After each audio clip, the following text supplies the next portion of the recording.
Hello friend, welcome to my channel. আমি doctor Chandrakant.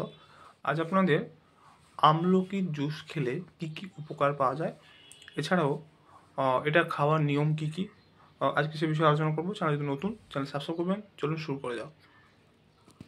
তো প্রতিদিন আমলকির জুস খেলে রোগ প্রতিরোধ ক্ষমতা বৃদ্ধি পায়, অর্থাৎ আমলকিতে কিন্তু ভিটামিন সি রয়েছে, তাই রোগ প্রতিরোধ ক্ষমতা বাড়ায়।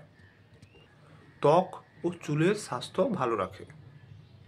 শুধু তাই নয়, হজম শক্তির উন্নতি করে। হার্টের স্বাস্থ্য ভালো রাখে। অ্যান্টিঅক্সিডেন্ট থাকার কারণে হার্টের স্বাস্থ্য ভালো রাখে। আমলকির জুস কিন্তু শরীর থেকে বিষাক্ত পদার্থ দূর করতে সাহায্য করে। উচ্চ রক্তচাপ বা হাই ব্লাড প্রেশার নিয়ন্ত্রণে সাহায্য করে। যারা যারা উচ্চ রক্তচাপের সমস্যায় ভুগছেন, অবশ্যই আমলকির জুস খেতে পারেন। তো এগুলো হচ্ছে আমলকির জুস খেলে এই সমস্ত উপকার পাওয়া যায়।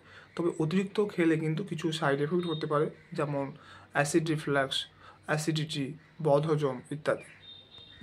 এবার এই আমলকির জুস কখন খেলে ভালোভাবে উপকার পাওয়া যায়, খাওয়ার নিয়ম কী, অর্থাৎ এটি প্রতিদিন সকালে খালি পেটে 20 থেকে 30 ml আমলকির জুস খেতে পারেন।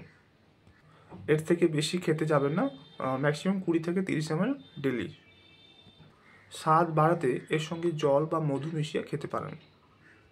যাদের কিডনির সমস্যা রয়েছে কিংবা আগে অ্যাসিডিটির সমস্যা ছিল, তারা কিন্তু ডক্টরের পরামর্শ অনুযায়ী খাবেন। তো আজকে জানলেন যে আমলকির জুস খেলে কী কী উপকার পাওয়া যায় এবং এটি খাওয়ার নিয়ম কী কী। তো আজকের ভিডিও এই পর্যন্ত। চ্যানেল নতুন, চ্যানেল সাবস্ক্রাইব করবেন, লাইক করবেন। Thank you for watching.